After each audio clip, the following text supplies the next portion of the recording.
So ang topic na ito, earnest prayer for a global mission. Mga kapatid, I believe very, very important.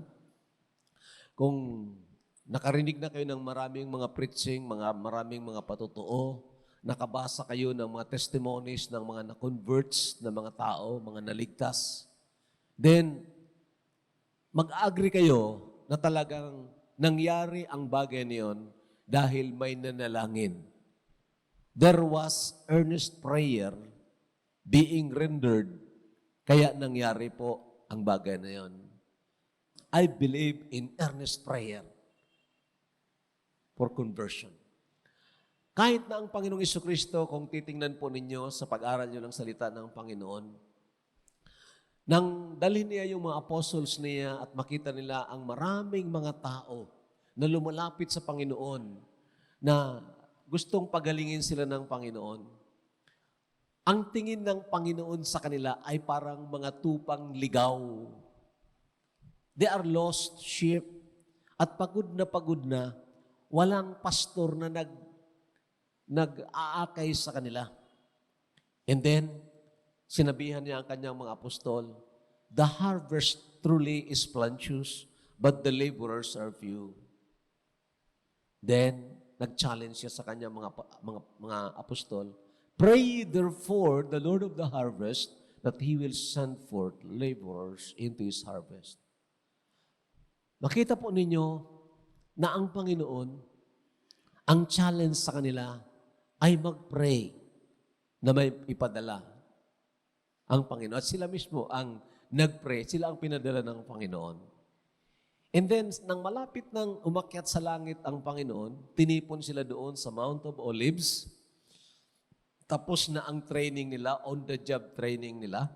Tinipon sila doon sa Mount of Olives.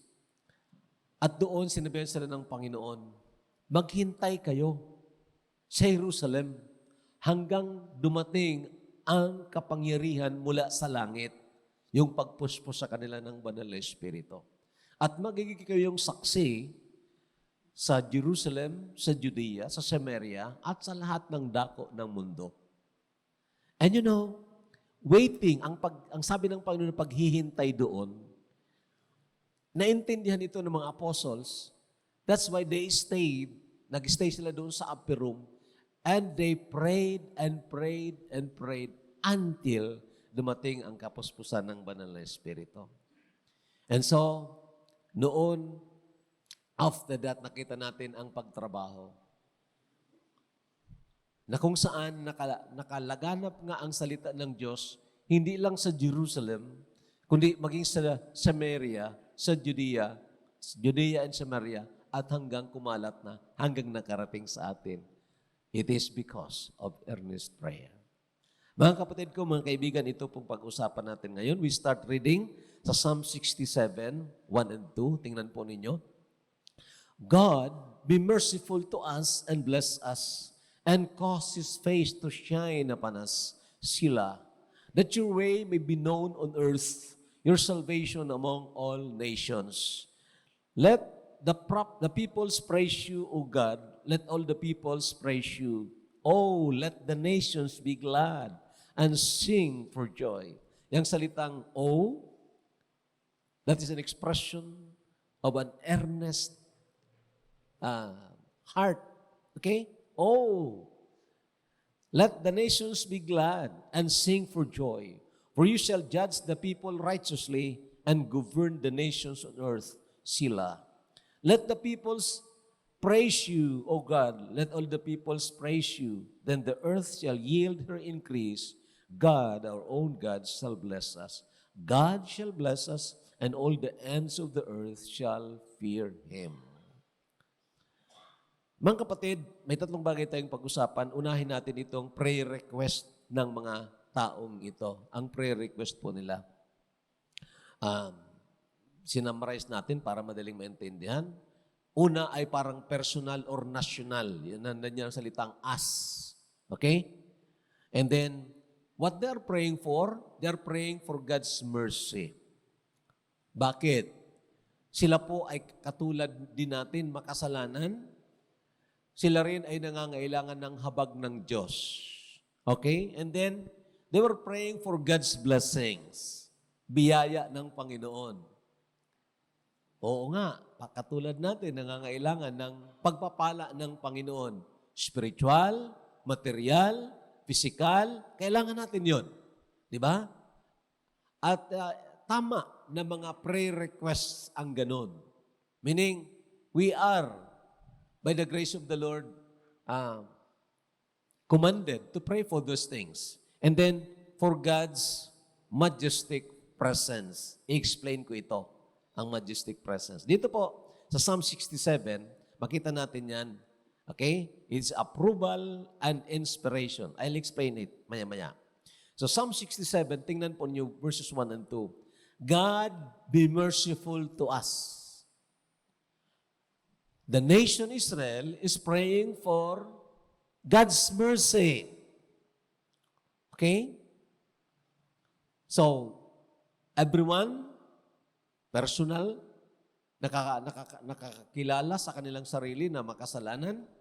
At kung hindi sila kahahabagan ng Panginoon, tatamaan sila ng hustisya ng Diyos.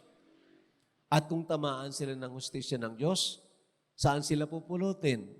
Sa impyerno.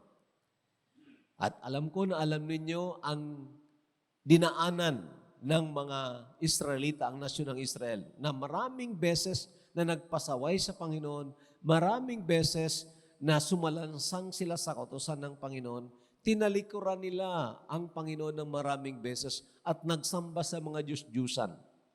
Pinalo sila ng Panginoon, then bumalik sila sa Panginoon, then pinaasinso sila ng Panginoon, nang pinagpapala na sila ng Panginoon, then naghambog naman sila, bumalik sila sa kanilang kasalanan, pinalo naman sila ng Panginoon. So on, balik-balik yon. So truly, they need God's mercy. Tayo rin nangailangan ng ganyan. Habag ng Diyos. Di ba? Ang taong makasalanan at nakaka-realize ng kanyang sarili na siya ay makasalanan, yun ang nangangailangan ng habag. Di ba? Pero ang taong mabait, nakala niya wala siyang kasalanan, hindi niya kailangan ng habag. So, these are the prayer request. And then, bless us. Bless us. And then, tingnan niyo ang word. Cause His face to shine upon us. Anong ibig sabihin yan? Cause His face. Gawin mo ang mukha niya. Now, tingnan niyo ang pagbabago. Primero, he was praying to God. And then, sabi niya, and cause His face. Bakit hindi na sinabi, and cause your face? Cause your face to shine upon us. Bakit sinabi na His face?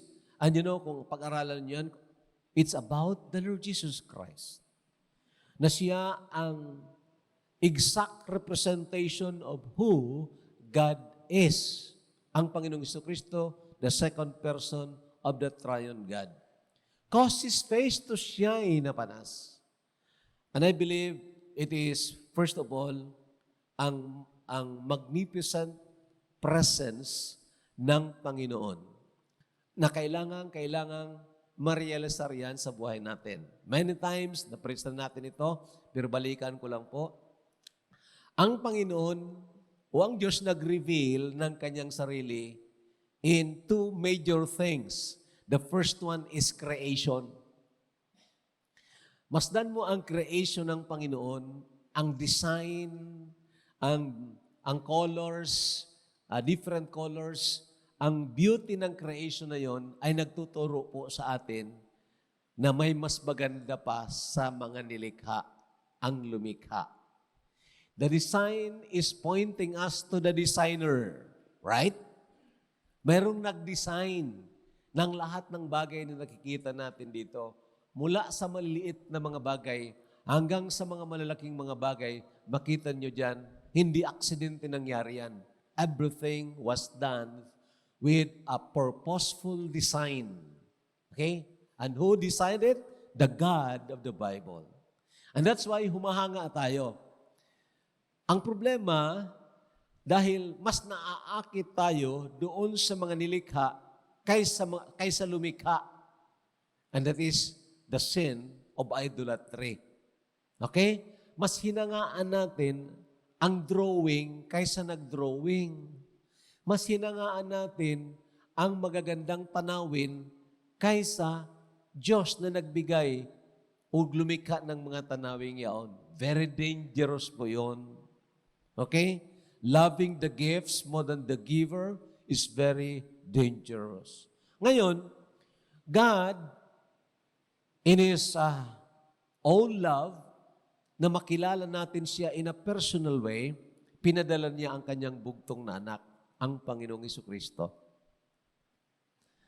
Isinilang sa berhen, lumaki na walang kasalanan, at sa hindi natin maintindihan na klaseng pag-ibig, siya na walang kasalanan, siya ang nagbayad ng kasalanan mo at ng kasalanan ko doon sa krus ng Kalbaryo. And when you speak of the Lord Jesus Christ as beautiful, you want to see His face. You want to see His face. Right? In fact, sa 2 Corinthians, ganun yan, sinasabi doon, ang tungkol sa the face of Jesus Christ. Hindi po na literal na face ng Panginoon. Ang face ay nag-represent ng beauty, ng majesty. And so, the majestic presence of God is in Christ. Doon mo makikita ang dakilang pag-ibig ng Diyos na kahit hindi tayo karapat-dapat, minahal niya tayo. Makikita mo rin sa Panginoon ang hustisya ng Panginoon na hindi siya nagkukonsente at hindi kailanman magkukonsente ng kasalanan. Ang kasalanan ay hahatulan yan. Kung hindi mo tatanggapin ang ginawang paraan ng Panginoon na siya ang hinatulan para sa iyo, ikaw ang magbabayad ng iyong kasalanan.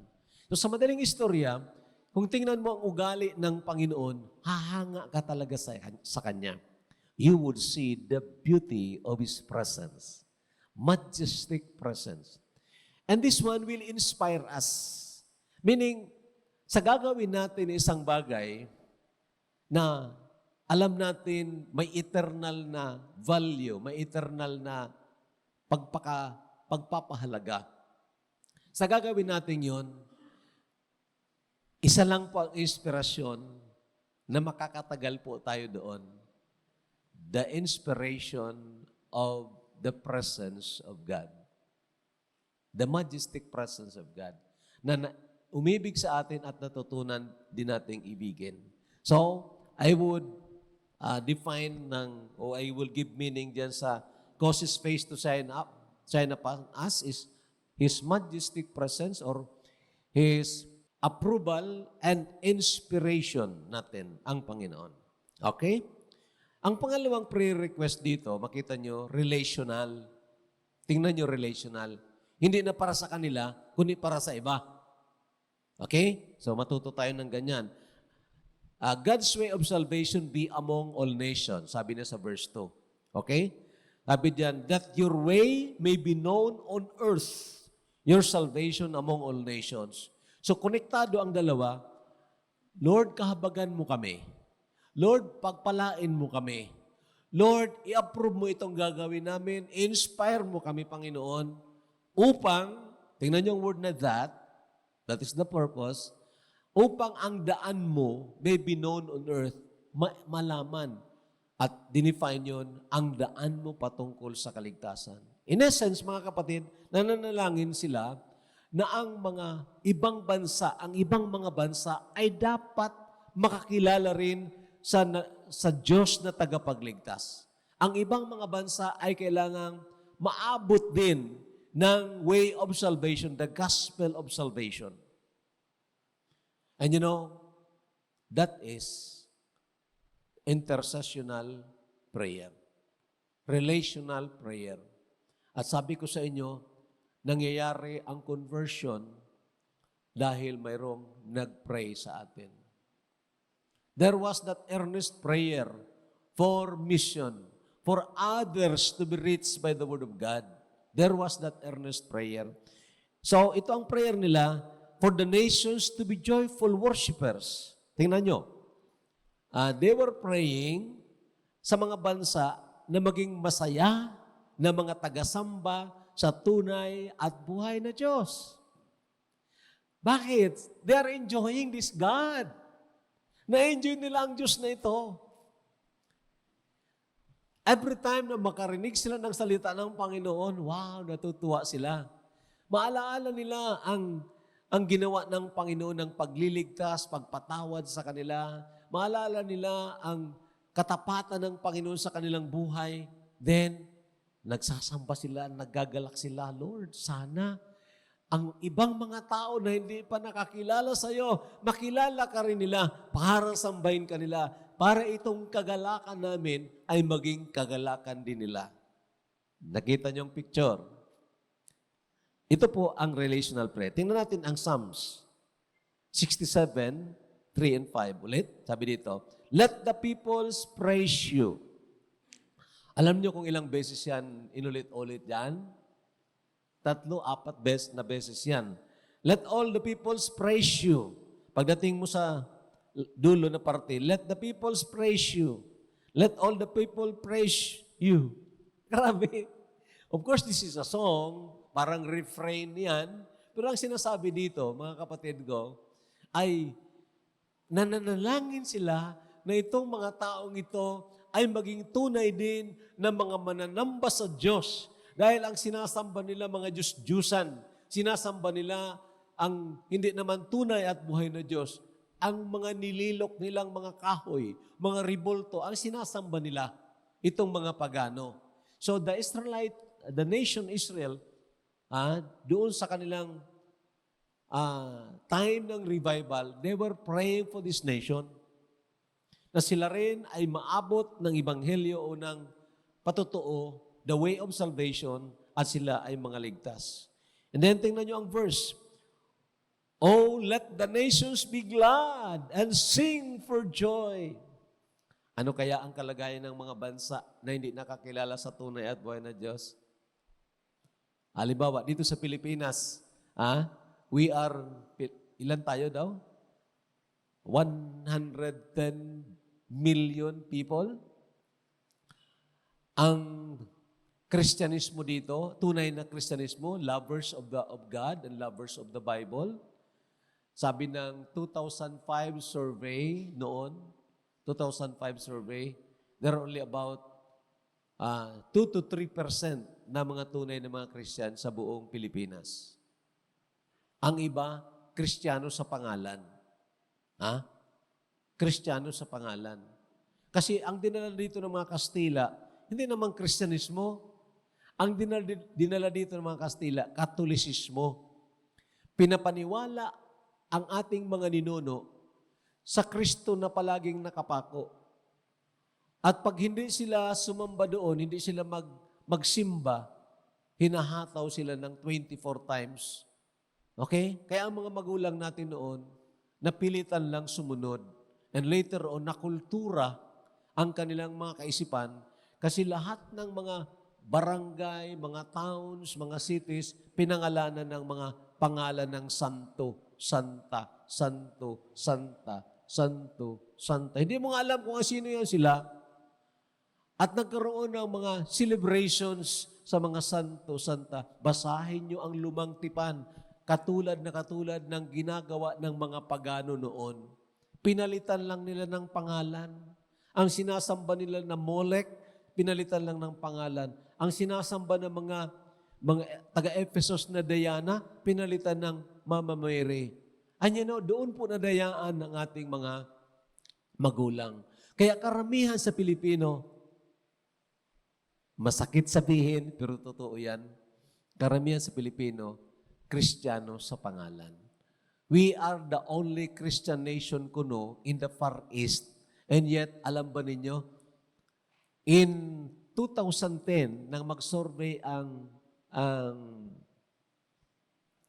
Inquirer about sa kondisyon ng Pilipinas in relation to corruption, number 1 ang Pilipinas sa corruption. Aywan ko ngayon kung ilan na. So, the only Christian nation but noted for corruption. Di ba? Pumasok pa ang droga. Oo. Nang pumunta si Prince Charles dito, sabi ko noon, magiging narcopolitics siguro ang Pilipinas. Because ang source ng droga ay Great Britain at ang Amerika. Now, you want to know that? Basahin nyo, tingnan ninyo ang film, documentary film ni John Filger, The Coming War in China. Nandoon yan. Okay? I'm not saying this out of the blue. No, it's not. So the point is, ito nga na mga nations na ito, they are in sad condition. Kawawa sila. They're marching down to hell. Hindi nila alam. So ang prayer nitong mga Israelites, let all the nations be glad and sing for joy. Dahil kami na-enjoy namin itong Diyos na ito, then sana ma-enjoy din nila. Tanong, na-enjoy ba ninyo si Jesus ngayon? Kung hindi mo na-enjoy ang Panginoon, you will not be praying earnestly for others to be saved. That's the truth. Self-centered ka lang. Ang tinitingnan mo lang sarili mo. Kahit anong mga kunting kakulangan, yun ang nanap. Oh, bakit umulan na naman? Ay, bakit nainit na? You only think about yourself. Dangerous po yon. We need to learn how to pray for others. And of course, for other nations. Okay? So, ngayon, titingnan natin ang nasa puso ng nananalangin na ito. Nabanggit ko na ito ay mga Israelita. The petitioner's heart. Agad-agad, nilagay ko itong phrase na ito. A miraculous change had happened in the heart of this petitioner. Alam niyo kung bakit? Ang mga Hudyo, mayayabang yan. At ang mga Hudyo, prejudice lang sila sa mga hindi Hudyo. Alam ba ninyo yan? Last Sunday, yan ang preaching natin. Bakit ayaw ng mga apostol dumaan doon sa gitna ng Samaria? Kasi ayaw nilang makasalubong ang sinumang Samaritano dahil sila, itinuturing nila ang Samaritans na hindi mga Hudyo. Mga peke na mga Hudyo, o kaya mga may lahi na mga Hudyo. Okay? Ibang rasa, may nalahian ng iba.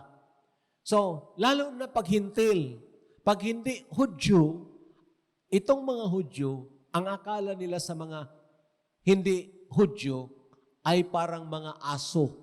That's why mabasa mo sa Psalms, outside are the dogs. Ang tingin nila sa mga hindi Hudyo, mga aso. Maliban pa doon, sa history ng mga Hudyo, mga kapatid, makinig kayo ng maigi.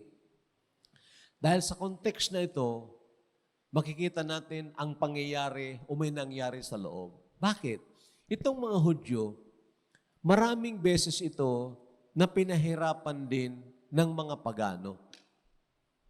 Sa history po yan, ang Assyria na nandoon ang city of Nineveh, na pinuntahan ni Jonah, halos sinira niya ang bansang Israel at maraming pinapatay. Isa sa mga malulupit na mga sundalo noon ay ang sundalo ng Assyria, na pag nakakakita ng isang babae halimbawa na buntis, winawakwak yung tiyan.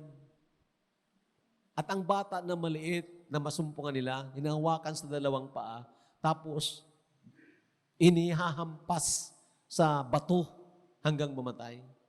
Ganyan po ang cruelty ng mga Assyrians. At kung ikaw ay Hudyo, hindi mo nga iisipin at hindi ka mananalangin lalo na maligtas ang mga taong yon.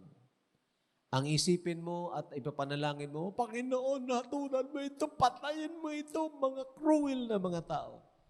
The Assyrians, the Babylonians, yung Iraq ngayon, pinahirapan niyan ang Israel o ang Jerusalem noon. Nabihag nga sila doon for 70 years doon sa Babylonia. And then dumating itong mga Medo-Persians, okay, ang mga Ahasueros. And then dumating si Alexander the Great, yung mga Grecians, na pinahirapan din ang mga Hudyo. Sinira nga ang kanilang identity by introducing the Greek language. They are speaking in Hebrew language. And then dumating ang Roman Empire. At pagdating ng Roman Empire, wala na ang mga Hudyo na yan. Pinaalis yan ng Panginoon. Karamihan sa kanila ay nandoon ngayon sa Afrika. Yang mga nandiyan ngayon sa lupain ng Israel, peke na mga Hudyo yan. Galing Spain at galing Germany. These are the Sephardic Jews and the Ashkenazi Jews. Ang mga tunay na mga Hudyo ngayon, nasa dispersion pa. Anyway, ang point na sinasabi ko dito, may nangyari sa loob. Ano bang nangyari? Mayroong milagro na nangyari sa loob. A miraculous change had happened. Itong mga proud and prejudiced Jews, they are praying for the salvation of the Gentiles. Ang taong mga galit sa naglapastangan sa kanila, they are now praying. Mga kapatid, what had happened? What is that miracle? Makinig yun ng maigi. The miracle of grace. A miracle of grace. Pinatawad, nagkaroon sila ng pagpapatawad ng Panginoon na hindi naman sila deserving. Ha? Pinatawad sila. In fact, basahin yung history nila. Many times na pinalo sila ng Panginoon at pinabalik sila ng Panginoon. Kahit na grabe ang pag-rebelde nila, sabi ng Panginoon, I have loved you with an everlasting kind of love. Nagrebelde sila o nagsamba sila sa mga Diyos-Diyusan. And yet, in God's sa mercy ng Panginoon, sabi ng Panginoon, return unto me. Kahit na you play like a harlot, balik kayo sa akin. That is the love of God. At naka-experience siya ang nasyong ito. Now, i-apply natin agad sa ating sarili, kung ikaw ay tunay na mananampalataya, di ba nangyari din sa iyo yan? Ang miracle na yon. The miracle of the new birth, di ba nangyari yan? Ha? Ito po kasi, pag may nangyari sa loob, nakita mo ang sarili mo na ikaw ay hindi karapat-dapat. Dapat lang nahatulan, hindi ka karapat-dapat si biyaya ng Panginoon. Pero nakarinig ka ng Ebanghelyo. Mayroong Diyos na nagkatawang tao, binayaran ng kasalanan mo, tapos na doon sa krus ng Kalbaryo. Nakita mo ang sarili mo. Masama ako, inibig ako ng Diyos. At nang lumapit ka sa Kanya, na-experience mo ang pagpapatawad ng Panginoon. So ang mga taong galit sa iyo, ang mga taong gusto mong mamatay, ngayon nagbagong isip mo, Panginoon, sana makilala ka rin nila. Sana maligtas din sila. I believe ito po ang nangyari. At ito rin ang dapat na nangyari sa atin mga kapatid. Praying for our enemies is not our nature. Hindi po natural yan sa naturalesa natin na nagpasaway sa atin, na nagkontra sa atin. Pray natin na maligtas. Gusto natin sila mamatay. Di ba? Wala naman akong kasalanan. Tapos binugbog niya ako. Panginoon, sana biradaan mo yan. Patayin mo na yan, di ba? That's our nature. Vindictive people. Ganyan tayo. Di ba? Pero pag may nangyari sa loob, we become like Jesus. We need a new birth to have a new nature. At ito ay nangyari. Ito. 2 Peter 1:4. By which have been given to us exceedingly great and precious promises, that through these you may be partakers of the divine nature. Ang taong tunay na naligtas, naging partakers of the divine nature. May bago kang pagkatao diyan. Ito ngayon ang ipinanganak na muli, a new spirit, having escaped the corruption that is in the world through lust. Therefore, kinig ng maigi, babasahin natin mga verse na ito and let us make some application. Matthew 5:43. Kausap dito ng Panginoon ang mga apostol at sabi ng Panginoon, napakinggan ninyo na sinabi sa inyo, mahalin ninyo ang inyong mga kapitbahay, at kamuhian ninyo ang inyong mga kaaway. Subalit sinasabi ko sa inyo, but I say unto you, love your enemies. Hello? Ano kaya ang nasa isip ng mga Hudyo, especially the apostles, nang sabihan sila ng Panginoon, but I say to you, love your enemies. Verse 44, but I say to you, love your enemies, bless those who curse you, do good to those who hate you, and pray for those who spitefully use you and persecute you. Mahirap yun. Di ba? Dahil hindi nga natin naturalesa yan. Pero kung naka-experience ka na pinatawad ka ng Panginoon, then matututo kang magpatawad sa iyong kapwa. Right? Kung hindi ka pa natuto, magsimula ka magtanong sa iyong sarili, tunay kaya ako na napatawad? Bakit galit na galit ako dito sa nagkasala sa akin? Ayaw kong patawarin. Ha? Itong nag-away sa akin, bakit galit na galit ako? There's something wrong. Because pag may nangyari sa loob, we can obey this. Okay? Pwede natin masunod ito. Pray for those who spitefully use you and persecute you. Hindi po natural sa atin nagawa ng mabuti ang gumawa sa atin ng masama. Lord, paano ko magawa ito? Do not be overcome by evil, but overcome evil with good. And kung naalala ninyo, I challenged the church, December noon, nagpamigay tayo ng siupaw doon sa kulungan, and then we were able to preach the gospel sa misis ni Antonio Hirao. Bakit gagawin mo yun? I don't know. Hindi ko rin alam. But that is the heart of Jesus, mga kapatid ko. Na tayo dapat ay sirain na, durugin na dahil sa ating mga kasalanan. Instead, sabi niya, I'll give you the chance. Here is grace of forgiveness. Nandito ang pagpapatawad. Lumapit ka lang sa akin, sumampalataya ka sa akin. At pag nangyari yun, matututo kang magpatawa din sa iba. Right? Ito pang tinuturo ng Panginoon. The next verse, that you may be sons of your Father in heaven, for He makes His sun rise on the evil and on the good, and sends rain on the just and on the unjust. Oo nga, ganyan ang Diyos natin. Kahit na mga masasamang bansa, pinapaulanan pa rin niya. Mayroon pa rin init ng araw doon. Kung alisin ng Panginoon ng init ng araw doon, patay sila sa lamig. Di ba?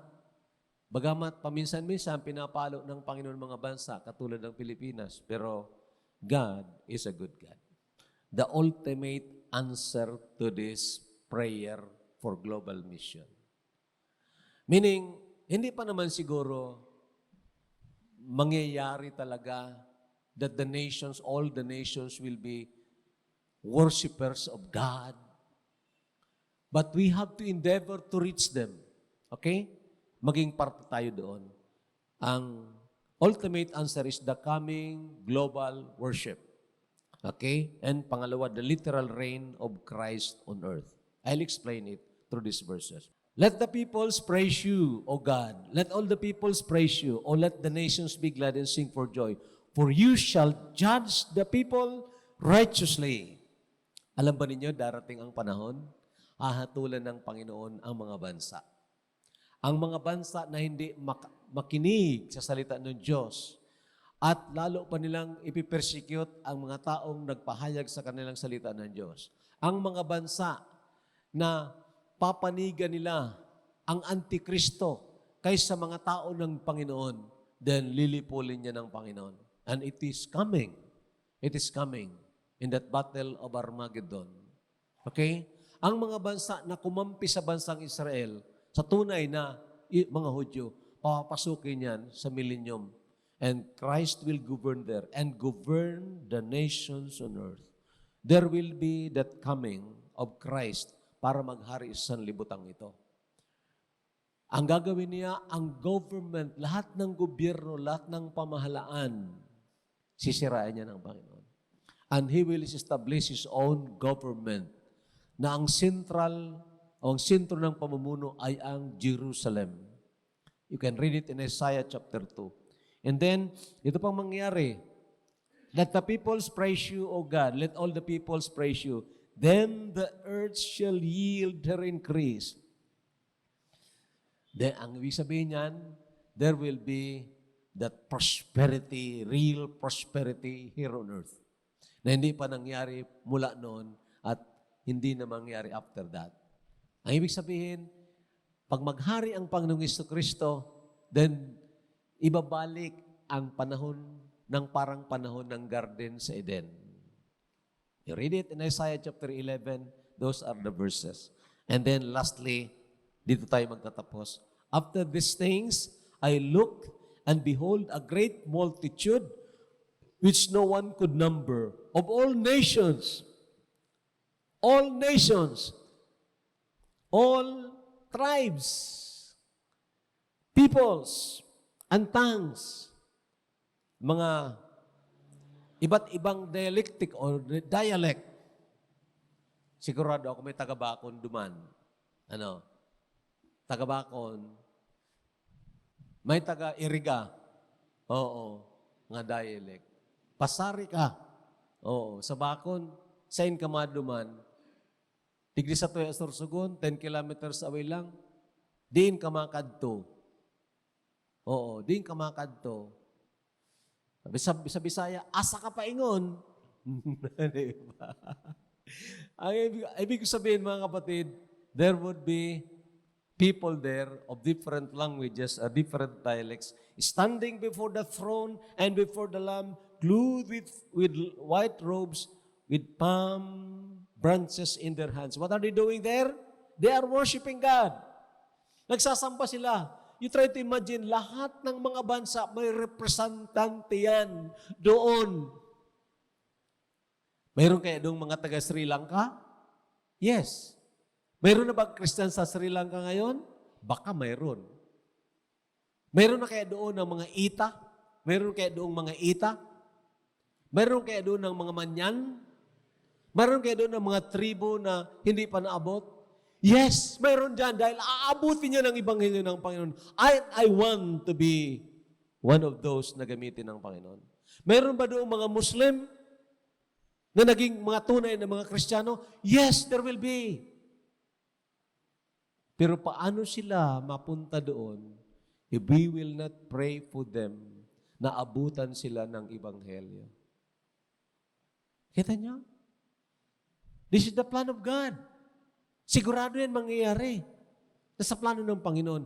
But ang tanong, do you want to be in the plan or outside the plan of God? I want to be in the plan of God. Revelation 7:10, sabi dito, and crying out with a loud voice, saying, salvation belongs to our God who sits on the throne and to the Lamb. So, verse 11, all the angels stood around the throne and the elders and the 4 living creatures and fell on their faces before the throne and worshiped God, saying, Amen. Blessing and glory and wisdom, thanksgiving and honor and power and might be to our God forever and ever. Amen. Nandoon ka kaya? Ganon din kaya ang gagawin mo? You will be worshiping God. You will be singing. Aywan ko kung anong lingwahe nandoon. May nagtanong sa akin, yung sa Sipanaya, hindi ko pa nasagot. Listener ko from Israel. Oo, sabi na, Pastor, ano bang sinasabi dito na pure language? Pure language. Gusto kong sagutin siya. It doesn't matter kung hindi mo maintindihan yung, what I mean, kung anong lingwahe yun, hindi naman siguro Bicol yun, hindi Hebrew, hindi Griego. But I believe it is a language that comes from the heart. A language of worship, a language of praises to God. Wala doon ng awayan. Sigurado ako dyan. Wala doon ng awayan. Ngayon sa panahon, awayan pa ng mga relihiyon, awayan ng mga organisasyon, pero doon wala po. Hindi ka tatanungin doon kung anong organisasyon mo. Ang tatanungin doon, kilala mo si Kristo. tunay ka na mananampalataya ni Kristo, sinunod mo ang Kristo na ito, baka ang alisto ang sinunod mo. Di ba? Yun po ang titingnan doon. So, may simple conclusions po ako. Matapos na tayo dito. By God's grace, and because He saved me, I will be there in that glorious global worship. Because somebody prayed and shared to me the gospel. I will be there. I'm sure of that. Pero, paano ako naligtas? Dahil mayroong nag-share sa akin ng Ebanghelyo. Mayroong nag-pray, yung si Pastor Siminiano, na pumunta nga dito. Actually, siya ang nag-preach nang mag-attend ako doon. At sa bibig niya, napakinggan ko ang Ebanghelyo. At naging mananampalataya ko ng Panginoon. Then, many Filipinos, I believe, will be there. Many Filipinos will be there because some Christians do mission in our country. Yes. Maraming mga Pilipino. Ikaw, kasama ka na doon. Pero alam ba ninyo, wala namang naging Christian dito na hindi nakarinig ng Ebanghelyo. May pumunta dito na taga-ibang bansa. Ha? Ang mga old missionary Americans noon na naghirap din talaga sa bansang Pilipinas para ipahayag ang Ebanghelyo. So, mayroong ginamit ang Panginoon. And then, kayo na lang maglagay niyang letter C diyan. Marami pang ibang mga bansa.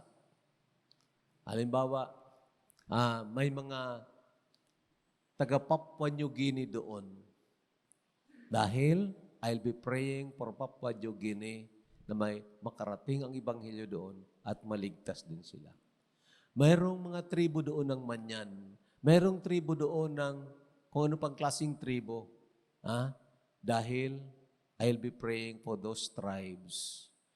I'll be praying earnestly for global mission. May the Lord bless us with this message. Tayo.